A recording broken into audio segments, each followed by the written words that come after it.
Hello and welcome to GuyLogicGaming. My name is Temko and this is Surviving Mars, brought to you by Paradox Interactive. And it is a Mars colony builder. Survive on Mars. The name really does say it all, but is it any good? Well, the answer is yes, it really kinda is. But that does depend on what you're looking for. Because if you're looking for a city builder, a la City Skylines, this is not that game. And if you're looking for a pure survival game like RimWorld, again, this is not that game. But if you're looking for a mix between those two aspects, well, you might just find a pretty good gem right here. But before we dive into gameplay and tell you all about everything included, let's take a look at the options and talk about PC settings and PC performance. Overall, this option menu is decently complete. You have full screen modes and windowed modes and decent resolution support and all that good stuff. In video options, you have most options you can expect, from texture, shadows, terrain, effects, lights, etc, etc. What I'm missing here most definitely is a colorblind mode, which is a definite shame. This game would have really benefited from that, and as the game is already fairly straightforward to use and has a very good set of key binding options, 11 pages of them even, and is fully controllable by the mouse. If that is not your sort of thing, it would have been the perfect game to add some options for people that have some disability. That said, audio options are pretty decent, though not excruciatingly so, and controls, again, have mostly mouse actionable things that do make some sense, as most of the time you'll be controlling this game with a mouse. Some gameplay options just has autosave and the language you use. Nothing really spectacular, and as I mentioned, it performs absolutely fine, 60 plus FPS at any given time. No complaints at all. That all said, neither does it really stand out in any particular way in terms of performance or PC settings or any additional features, so it's adequate, and there's that. But moving beyond that, we do have a mod manager and a mod editor, and having that built into the game from the get-go. Obviously, Paradox games generally support mods, and most of their games' longevity comes from the fact that they have solid mod support and encourage modding for their titles. Surviving Mars will be no different, but the addition of a mod editor in the game itself is a little bit further than even Paradox generally brings it, and it's a pretty decent editor. Even I was able to make my own test mod. I will not be playing that because it messes with balance of a couple of buildings, but the game is pretty much as complete as it can get in terms of available features. If we dive into gameplay, a couple of questions rise. First things first, you have Easy Start, which sort of gives you the easiest method of starting a game, low environmental hazards, lots of resources, all that good stuff. Or you can tweak and customize your own game experience the way you want it. So Surviving Mars really lets it up to you to make your life as easy or as hard as you want it to be. In many games, you just get started with a base set. Maybe you'll have a couple of challenges like in City Skylines, but you generally don't really have much of a choice in how difficult or easy your starting area is and how much effort you're gonna have to put in surviving or succeeding. So you can see this is set to very easy, and because of the mission sponsor, I'm gonna get 30 million bajillion in money to use for funding. If I use a different sponsor like the USA, I get 8 million. If I do India, it's 7. If I do Paradox Interactive, it's 4, which is really kind of stingy. Paradox, give me more money. Also, if you have research, you only get 100 per soul versus the 300 you get at the International Mars mission. So you have a lot of choice in making the start of the game as hard as possible for yourself, to give yourself challenge. And I strongly suggest you do exactly that, because the easier mode with the International Mars mission, with the rocket scientist profile, is going to be very easy and not have any challenge. So tweaking around with these numbers and tweaking around with these things, including the logo, because curiosity is definitely important to have here, is very important. It's going to give you difficulty bonuses for the things you want to achieve, some milestones, but more than that, it is going to make the way you do things much more interesting for yourself. First things first, when you're about to start a game, you're gonna select a couple of buildings, some prefab buildings to get you started, some drones, some transport hubs, some resources, etc, etc. You can customize that. And then comes the most important choice you make outside of who's gonna fund your emporium, and that is, where do you actually land? because Mars has a couple of available landing spots, and that's going to be your map. As you can see on the right side, you can see that there is quite a bit of a difference between these areas. You'll have areas with lots of cold waves, but maybe very few meteors, lots of concrete, but maybe very little water or metals, and all these resources are very important for you to have. So even here, the choice in how difficult you make your journey in colonizing Mars is up to you to a large extent. The game really lets you decide how hard or easy you want your experience to be in this game. And while on one hand that is really cool and really impressive that the game sort of lets you pick and choose your difficulty to such an extent in such an organic manner, instead of just having a drop down that says easy, medium, hard. On the other hand, the result is that when you're starting this game for the first time, you don't really know what you're doing. You don't really know what is easy, what is hard. You just have to trust these prompts, and they don't really tell you much. So it's very easy to over or underestimate the difficulty you are going to have going into the game, which results in either having a very hard and thus tedious experience, or a very easy and thus cakewalk experience. So do keep that in mind. It's not the best solution, but the freedom you have is a pretty damn good one. Having spoken about all of that, let's go ahead and dive into gameplay and talk about how you build your colony on Mars without having your people starve and making some babies.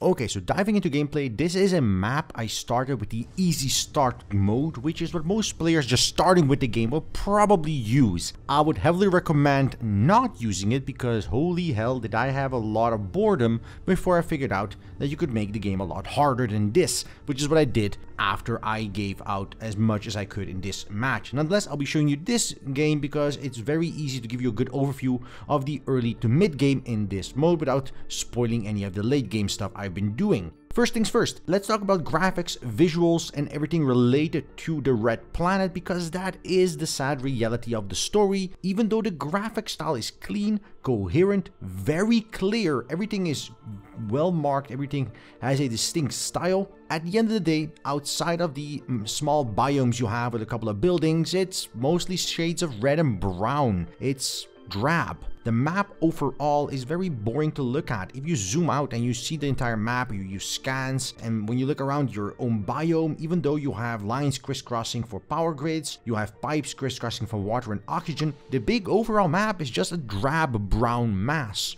And yes, there's mountains and craters and all that sort of stuff, but that does not really break up the monotony, especially not after your third, fourth, or fifth map when you've been playing for a while. Sadly, you are on Mars. It's a red planet. You're not going to do a lot about that in any real capacity. And developers have tried to make it as interesting as possible, even though it is, well, a red planet. Especially these various color usages in buildings, in items you place down, in units, and things like resource on the ground being marked with a different color, scorch marks where rockets land and lift off, do create quite a bit of life in an otherwise very drab area, which is pretty damn good.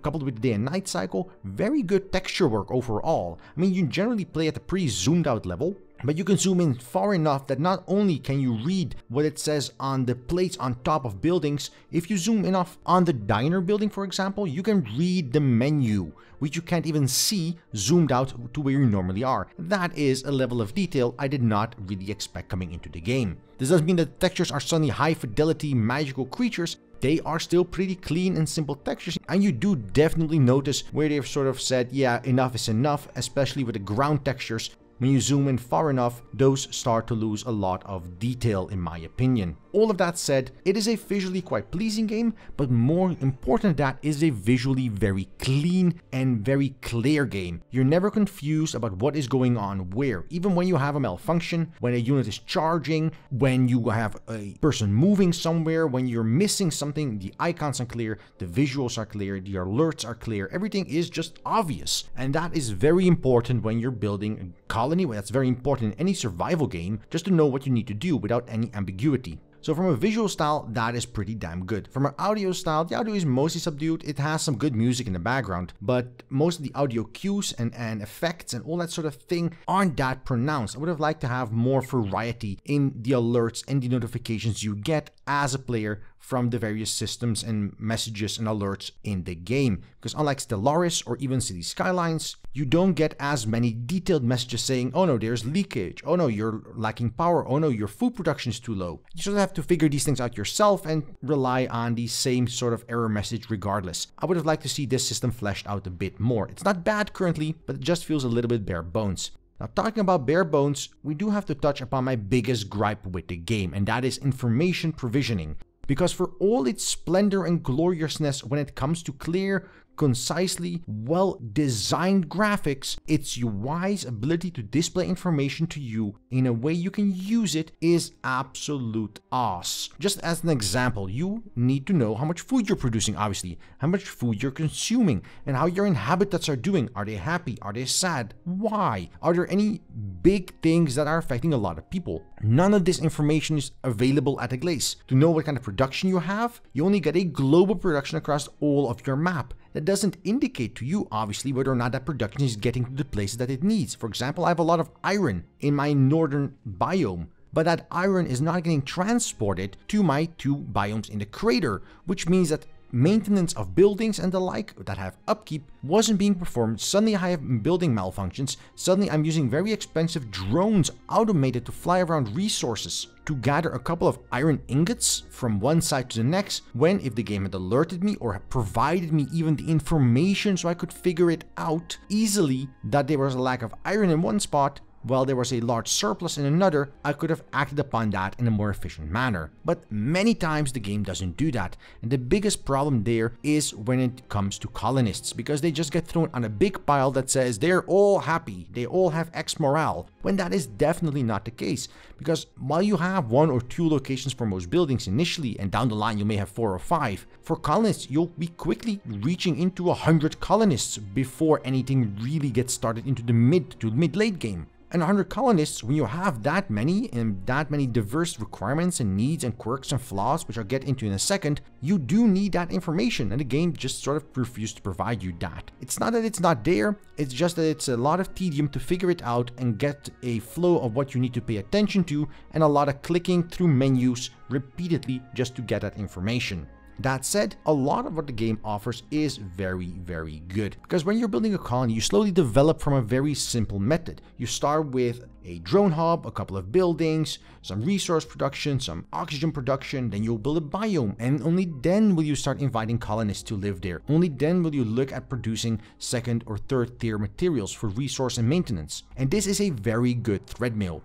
It's not really survival in the strictest sense, because you're not really worried about surviving most of the time. Food and the like are just very easy to get from Earth if you're playing at an easier difficulty, which, as I mentioned earlier, having more resources early on in terms of cargo capacity from Earth is very important if you are struggling with surviving. And if you don't have that capacity, you're going to have to go through the grind and slog more. But this difficulty doesn't make it harder to survive, it just means things take a lot longer. A good example is right now I'm not producing nearly enough food for my colonists. I'm producing about maybe half of the food I need. But because I shipped in so much food from Earth, I'm not worried. I have food for the next couple dozen souls to take place before I even get worried about it. And right now I'm mostly focused on building my base core production, expanding rare element generation, expanding unit capacity, and sort of figuring out everything as I go forward.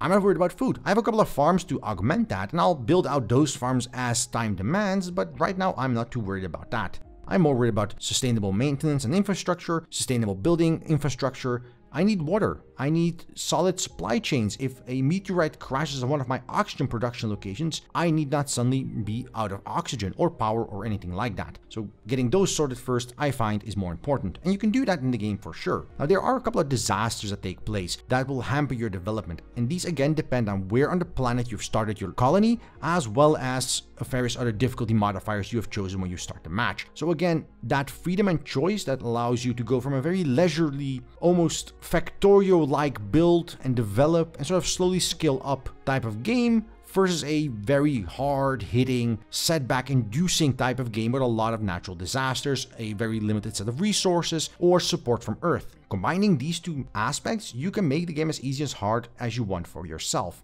If you feel the match is too easy for you, I strongly urge you to make it harder by switching maps, switching locations, or lowering your overall benefits you get from Earth. Because if you don't, you'll end up feeling very bored when you hit the mid-game, because that's where the game grinds to a halt in terms of progression, and you'll be forced to either burn in a lot of resources from Earth, even though you don't want to because you don't need them, just to speed up expansion. And because you'll only be expanding in a very limited fashion, only growing in capacity, not in capability, it still feels like a very hard slog. And this is because of the way research works, and research being very gradual in unlocking buildings. You only get your secondary tier habitat apartments where you can house more people, and it'll save you a couple of spots in the small biome about at the mid-game. You only get secondary tier medical facilities and other research facilities and food production facilities in the mid-game, and getting these in the mid-game means that the early game, or even early mid-game where you're starting to build that baseline infrastructure, is very annoying. And once you get to the mid-game, it's a very slow and incremental pacing after pacing where you build up your colony. Now, once you build up a biome or 2 or 3 or 5 or 7, and you have your oxygen production and your food production and your water production and your chemicals and your electronics, and you have drones flying about managing everything, what do you need to maintain? And this is where the game gets really interesting, sort of where I mean when I initially said this is not really a city builder in my opinion. You have a lot of micromanagement capabilities in this game. You can individually assign people to buildings as capacity. You can individually remove buildings from needing to run 3 shifts or 2 shifts. You can do in mandatory overtime. You can move people to different biomes. You can move people to different jobs. You can assign people to different housing. You have a lot of control over where you put your colonists, where you put your drones, what kind of things they focus on, and that is really good. You can automate and streamline a lot of things. So in this case, it's a really good management sim game. On the other end, you also have very few capabilities to automate or streamline tasks. For example, maintenance of buildings is very important. Your drones will run around with extra resources and put them on buildings and sort of maintain those buildings so they don't degrade, shut down, and cause damage down the line. And all buildings do need maintenance more or less, barring a few rare exceptions, and some need a lot of it, some need very little of it, and so on and so forth. But there's very few ways for you to say all buildings should get a maintenance cycle at 75%, or my core buildings need it at 50%, and my secondary buildings, like my concrete factory, that can go at 90% required maintenance, but my water production, I'm gonna take any risks with that. When it hits 50% of needing maintenance, get that maintenance to it. And you don't have any capabilities to do anything of the sort, meaning that half the time you're doing things and running around, you're doing so just clicking on buildings to see whether or not there's any information that the game never told you that is fairly important for you to act upon. And the same applies for resource allocation. You can build locations and storages for resources across the map, and each has specialized for a specific resource or general for all resources combined, which is fairly straightforward, and drones will move around between these and move resources between one and the other and use them for building projects and so on and so forth. But if you need to move resources from one location to the other, and let's say you just want to make sure that both locations have iron and you want to move that iron over to a different biome or a different area, that is a manual action, and not just a manual action telling a drone or a droid or a rover move iron to B. No, it's go to A, load up iron, then waiting until that drone does that, then giving a second command, now go to B and unload iron. Oh, be sure to take the tunnel first, because if you don't, you're gonna run into a mountain like a dumb little brick you are. There's no reason for this. You can set a route, sure, and it will do all the iron, so you can't even set the capacity there. So it always feels like the game sort of wants you to spend more time micromanaging, doing busy work that's tedious and annoying, than it wants you to, well, survive, build, thrive, make babies, because that too is a thing. Build hospitals, maintain happiness of your citizens, because the diverse amount of citizenships you have in Surviving Mars is pretty damn diverse. And especially people that sign up on Earth also have a lot of diversity attached to them. So let's get into how you progress in your biomes, how you progress in technology, because that is a fairly important aspect which I have not really touched upon at all. As I said, when you initially start, you start with a few rovers, a few drones, a few base buildings for building out things, and that is generally the rocket you started with when you launched your map. I showed you that earlier in the video. What also happens is, depending on the amount of funding you have from Earth, you can send more rockets in, with more resources, with more drones, with more capacity, so you can speed up the early game quite a bit. In that early game, the most important thing is to make sure you find a good location to build at.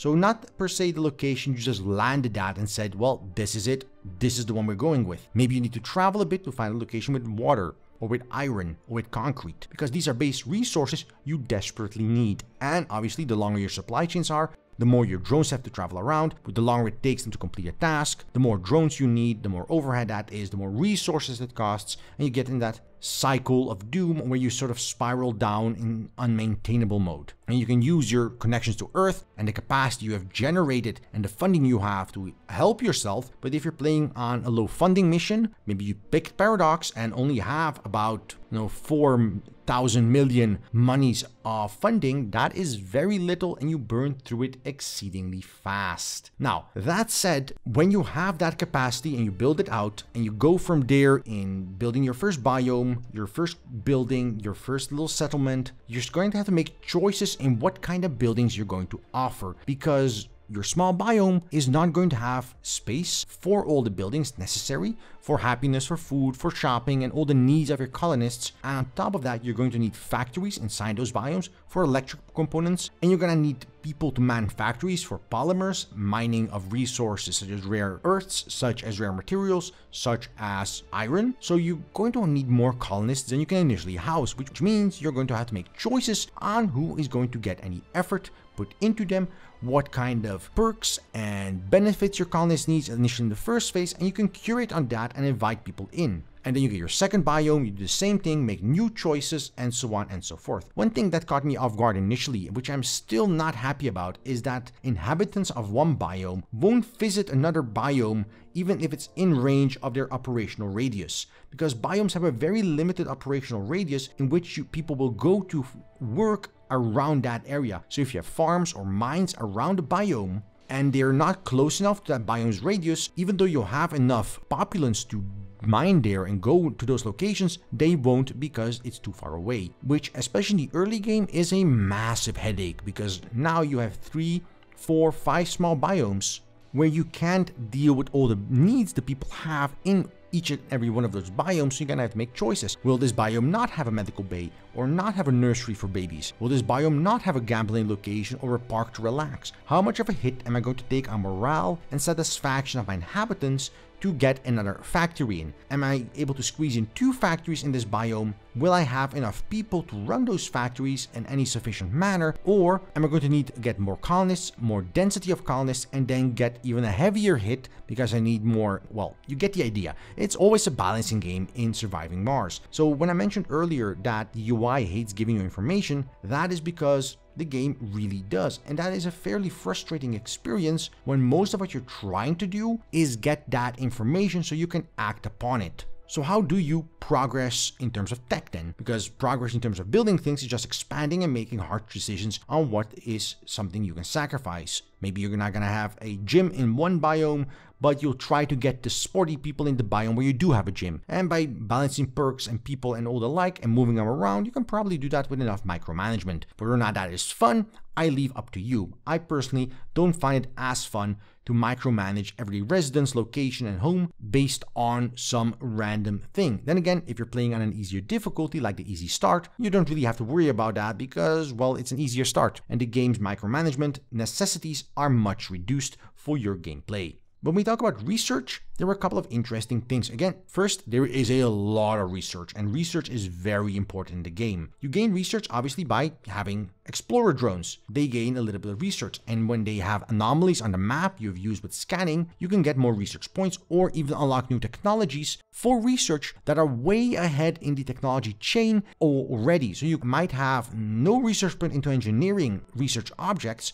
but because you found an anomaly that gave you tier 5 or tier 6 or even tier 7 access to some research types, you can already research those technologies without needing the preceding ones. This is a fairly cool system that creates a little bit of flexibility and a little bit of randomness to a map where, even though everything is very structured, everything is very linear, suddenly you might get access to demolition very early on, or might get access to drones very early on, as opposed to needing to get them 2/3 down the line when the game is already entering its mid to late game stages. This difference creates a lot of possibilities for flexibly building your colony and surviving on Mars. Pretty damn great. So as you progress research, you need more research points. You do so by getting research laboratories in your biomes, having people in them. You do so by outsourcing funding to Earth up to a certain cost based on, again, your funding. So the more funding, the more you can outsource, but obviously less funding, more challenge in the game, and so on and so forth. So overall, what the game tries to do, and does in a pretty damn good way, is force you to build slowly across multiple stages in terms of complexity. You slowly build a more complex supply chain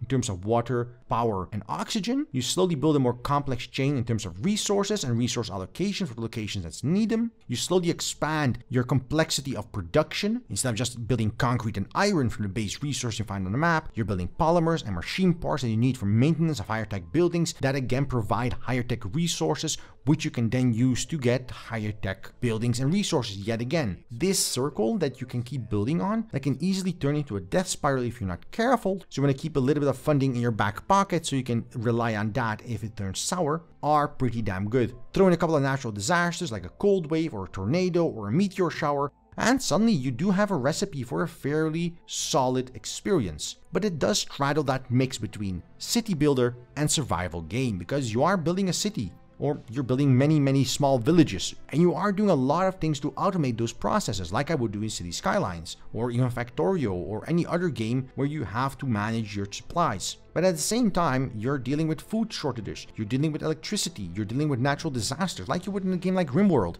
You're dealing with lazy people, you're dealing with people with addiction habits, or maybe they're drunks and they're coming to the office drunk and cause an accident. There is quite a few things for you to worry about outside of these things that are generally considered to be part of that Dwarf Fortress or RimWorld-like gameplay. It's not a bad thing that it straddles the balance between these two, because I personally don't like Dwarf Fortress's excessiveness at detail, but on the other hand, there's plenty of people that don't like the hands-off approach of City Skylines, where you sort of just sit back, relax, and wait until things build themselves. And this does straddle that middle of the line. It has a lot of cool ideas, it has a lot of options, a lot of flexibility, and with the mods that are available in the game itself, with a mod editor in the game itself, you have a lot of options to do a lot of really cool things, even if the base game does not provide them. But it does mean, in my opinion, that the base game has some serious flaws. The lack of a good UI interface in terms of information provision is annoying as all hell, and the mid-game is a slow slog, even on easier difficulties when you have